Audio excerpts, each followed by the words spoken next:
మీరు నేనా? నేను ఎవరు మీ తర్వాత తెలుస్తుంది. అయ్యో కంగారు పడకండి, ప్రస్తుతం మీ తోటి ప్రయాణకండి, అలాగే తెలియండి. ఏం చెప్తాను? రండి బైక్ రండి.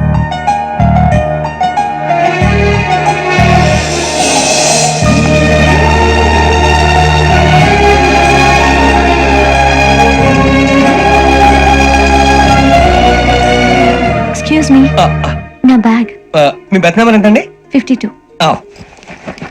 రండి రండి రండి రండి రండి. బొక్క గారు కాల్ తీయండి. అరే మీ నంబర్ ఏమన్నారు? 52. రండి. ఏమ్మా ఇంగ్లీష్ లో మాట్లాడడం కాదు, నీ సీట్లోకి వచ్చా. ఎలా రండి, మీరు రండి రండి రండి, కూర్చోండి కూర్చోండి కూర్చోండి. అమ్మయ్యా.